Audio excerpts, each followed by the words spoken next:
¿Qué hace un país cuando su propio dinero ya no vale nada? Cuando cada día que pasa el billete que tienes en la mano compra menos que ayer, cuando tu salario se derrite en cuestión de días y los ahorros de toda una vida se vuelven humo en cuestión de semanas. Esa no es una metáfora. Es lo que vivieron millones de ecuatorianos a finales de los años 90. Y la solución que encontraron fue tan drástica como polémica: abandonar su moneda nacional, el sucre, y entregar su soberanía monetaria al dólar estadounidense. Una apuesta desesperada que cambiaría para siempre la historia económica del país. Para entender cómo se llegó a esa decisión, hay que viajar a la década de los 90, una época en la que Ecuador vivía una tormenta perfecta. Durante esos años, el sucre era una moneda que había perdido toda credibilidad.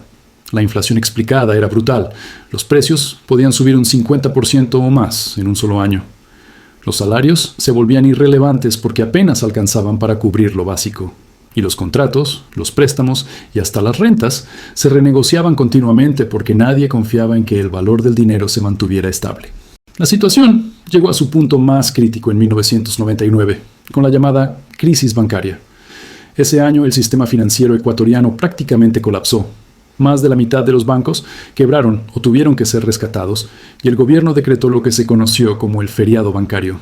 Se congelaron los depósitos de los ciudadanos para proteger a las instituciones financieras. Imagina la escena. Te levantas un día, vas al banco a retirar tu dinero y descubres que está bloqueado, que no puedes tocarlo.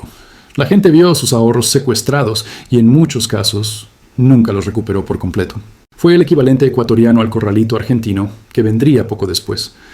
La combinación de inflación explicada, devaluaciones constantes del sucre y un sistema bancario en ruinas provocó una catástrofe social. La pobreza se disparó. En 1999, más de la mitad de la población vivía bajo la línea de la pobreza. La clase media se evaporaba y cientos de miles de personas optaron por emigrar, enviando remesas que después se convertirían en una tabla de salvación para la economía. La desconfianza hacia la moneda era total. En muchas ciudades, la gente ya no quería recibir sucres y prefería dólares, aunque fuera de manera informal. El presidente de la época, Yamil Maguad, enfrentaba un país al borde del abismo. Su gobierno había perdido toda legitimidad y la calle estaba en ebullición. Los indígenas organizados en la CONAIE marchaban a Quito, los militares estaban inquietos y la ciudadanía veía cómo su calidad de vida caía en picada. En ese contexto, Maguad tomó una decisión que parecía impensable. En enero del año 2000, anunció que Ecuador abandonaría el sucre y adoptaría el dólar como moneda oficial. La medida cayó como una bomba. Para muchos era una rendición, aceptar que el Estado ecuatoriano había fracasado en manejar su propia moneda. Para otros, era la única salida posible. Sin confianza en el sucre, ninguna reforma fiscal o ajuste económico podría funcionar. La dolarización aparecía como la única forma de estabilizar la economía de un país que se había vuelto ingobernable. El mecanismo fue radical. Se fijó un tipo de cambio definitivo: 25.000 sucres por cada dólar estadounidense. La gente podía cambiar sus sucres por dólares a esa tasa, y poco a poco los billetes nacionales fueron retirados de circulación. En cuestión de meses, Ecuador dejó de emitir su propia moneda y todos los precios, salarios y contratos pasaron a expresarse en dólares. Fue un proceso traumático, pero también rápido. En un abrir y cerrar de ojos, el sucre desapareció para siempre. Detrás de esa decisión estaba una lógica clara. Si el Estado no podía controlar la inflación ni sostener el valor de su moneda, entonces la única salida era importar una moneda en la que la gente sí confiara. El dólar ofrecía esa credibilidad, pero a cambio, Ecuador renunciaba a una herramienta fundamental de soberanía: la política monetaria.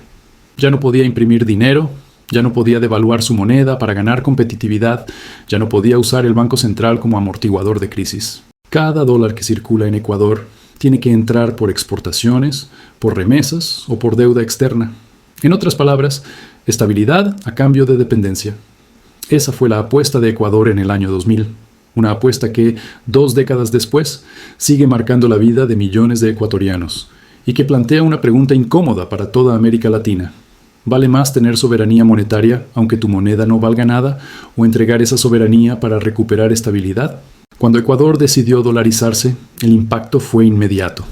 En los primeros meses, la inflación, que venía descontrolada, comenzó a caer. Pasar de un sistema en el que los precios podían duplicarse en un año a otro donde los billetes ya no podían devaluarse de la noche a la mañana generó una sensación de alivio. En 1999, la inflación había superado el 90%. Para el 2003, apenas 3 años después de la dolarización, ya estaba por debajo del 10%. Fue un cambio brutal. Los precios dejaron de ser una ruleta rusa y la gente volvió a confiar en que el dinero en su bolsillo mantendría valor de un mes a otro. La primera consecuencia fue la estabilidad monetaria. Esa fue la gran victoria. De pronto, los contratos podían hacerse en dólares, los salarios podían medirse en dólares y las empresas podían proyectar costos sin el miedo a que una devaluación los arruinara de la noche a la mañana. Esto permitió que regresara algo que había desaparecido, la previsibilidad. Y en economía, la previsibilidad es oro. La segunda consecuencia fue la recuperación de la confianza en el sistema financiero. Recordemos que en 1999, más de la mitad de los bancos habían quebrado y la gente tenía sus depósitos congelados. Con la llegada del dólar, los ecuatorianos volvieron poco a poco a usar los bancos, a ahorrar, a depositar, a creer que su dinero estaba más seguro. La dolarización funcionó como un reaseguro psicológico. Si los billetes venían de Estados Unidos, al menos no se podían devaluar por decreto local. Pero esa confianza vino acompañada de un costo altísimo. Ecuador perdió su soberanía monetaria. Esto significa que el país ya no podía manejar su propio destino en materia de dinero. Cada dólar que circula en Ecuador tiene que venir de alguna parte, de la exportación de petróleo, de banano, de camarón, de flores, o de las remesas enviadas por los migrantes desde Estados Unidos y Europa. Y si eso no alcanza, solo queda endeudarse en los mercados internacionales. La consecuencia fue que Ecuador quedó atado a los vaivenes externos. Cuando el precio del petróleo sube, entra más dinero al país y la economía se mueve. Cuando el petróleo baja, de inmediato hay crisis porque el Estado ya no puede imprimir billetes para tapar el agujero. En ese sentido, la dolarización es como una camisa de fuerza. Garantiza estabilidad, pero te deja completamente vulnerable a factores externos. En las finanzas personales, el cambio fue doble. Por un lado, las familias dejaron de vivir con miedo a que sus salarios se evaporaran en semanas. Eso dio un respiro enorme. Una persona que cobraba $300 podía estar segura de que al mes siguiente esos 300 seguirían comprando lo mismo. Esa previsibilidad le devolvió a millones de ecuatorianos la capacidad de planificar patrimonialmente, algo que parecía imposible en los años 90. Pero por otro lado, la dolarización encareció la vida. Todo se fijó en dólares y competir con otros países de la región que sí podían devaluar sus monedas se volvió complicado. Por ejemplo, mientras Colombia podía abaratar sus exportaciones de café devaluando el peso, Ecuador ya no tenía esa herramienta. Esto hizo que muchos sectores productivos perdieran competitividad y dependieran más de subsidios o de políticas estatales para sobrevivir. En el plano del endeudamiento público, el Estado se encontró atrapado. Antes podía emitir más sucres para financiar déficits, aunque eso alimentara la inflación. Con el dólar, esa puerta se cerró. El único camino fue pedir más deuda externa. Y así, el país se convirtió en un deudor permanente de organismos internacionales, especialmente el FMI. En cierto sentido, Ecuador cambió una adicción por otra. Dejó la inflación para abrazar el endeudamiento. Los defensores de la dolarización señalan que, sin esa decisión, el país habría caído en una hiperinflación al estilo de Zimbabue o Venezuela. Y es cierto, abandonar el sucre detuvo la espiral. Pero los críticos argumentan que el precio fue demasiado alto, porque Ecuador perdió la capacidad de usar la política monetaria como herramienta de desarrollo. Hoy, el país no puede imprimir dinero para financiar infraestructura, ni puede devaluar para reactivar exportaciones. Está atrapado en un esquema rígido que da estabilidad, sí, pero a cambio de dependencia total. En resumen, la dolarización fue como un tratamiento de choque. Salvó al paciente de una muerte segura, pero lo dejó con secuelas permanentes. Ecuador ganó estabilidad a costa de perder independencia económica. Y esa es una elección que sigue marcando la vida de cada ecuatoriano más de 20 años después. 20 años después de aquel enero del 2000, Ecuador sigue dolarizado. Y la pregunta que flota en el aire es incómoda. ¿Fue una decisión brillante que salvó al país? ¿O una camisa de fuerza que limitó su futuro?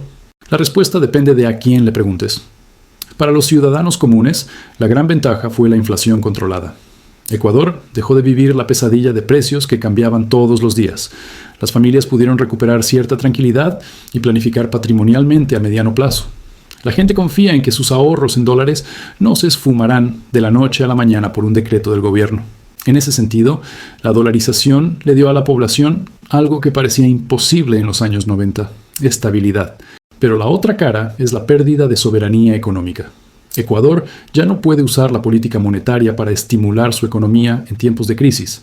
Si falta dinero circulante, no puede imprimirlo. Si necesita impulsar exportaciones, no puede devaluar. Si la recesión golpea, la única opción es recortar gasto o pedir deuda externa. En otras palabras, Ecuador vive como un inquilino del dólar, sin control sobre las reglas de juego. Esta dependencia ha hecho al país vulnerable a factores externos. Cada crisis internacional, desde la caída del precio del petróleo hasta la pandemia, golpea más fuerte porque Ecuador no tiene herramientas para amortiguar el impacto. Si Estados Unidos decide cambiar sus tasas de interés, Ecuador lo siente de inmediato. Si la Reserva Federal imprime billones de dólares, Ecuador no recibe nada de eso, pero sí vive las consecuencias de los flujos globales. Lo más irónico es que, al dolarizarse, Ecuador renunció a su moneda, pero no a la deuda. El Estado siguió endeudándose, solo que ahora en dólares, y en momentos de crisis, la falta de margen de maniobra es brutal.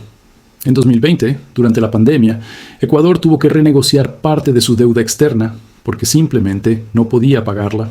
El dólar, que había dado estabilidad, se convirtió también en un peso.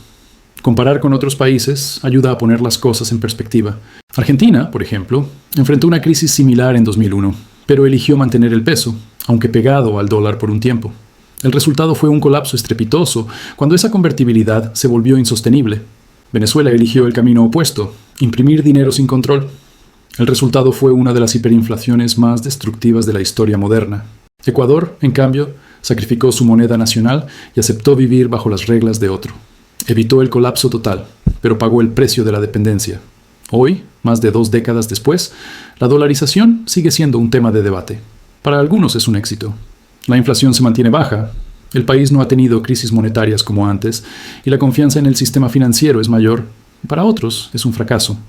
Ecuador perdió capacidad de maniobra, depende de remesas y deuda externa, y su economía no logra despegar con fuerza. Lo cierto es que la dolarización no resolvió los problemas estructurales de fondo: corrupción, desigualdad, falta de diversificación productiva. Solo puso un candado sobre la moneda para que no se derritiera. La lección es clara. La dolarización es una herramienta extrema que puede dar estabilidad, pero no es una varita mágica. No construye riqueza por sí sola, ni genera independencia económica. De hecho, puede hacer lo contrario, consolidar una dependencia permanente del exterior. En un mundo donde los bancos centrales juegan con tipos de interés y devaluaciones como armas geopolíticas, Ecuador está desarmado. Y aquí está la reflexión final. La historia del dinero en América Latina muestra que cada país busca soluciones desesperadas en medio del caos. Argentina eligió la convertibilidad, Venezuela eligió la hiperinflación, Ecuador eligió el dólar. Ninguna salida es gratis y todas tienen costos ocultos. La dolarización le dio a Ecuador estabilidad, pero le quitó soberanía. Y eso nos recuerda algo incómodo.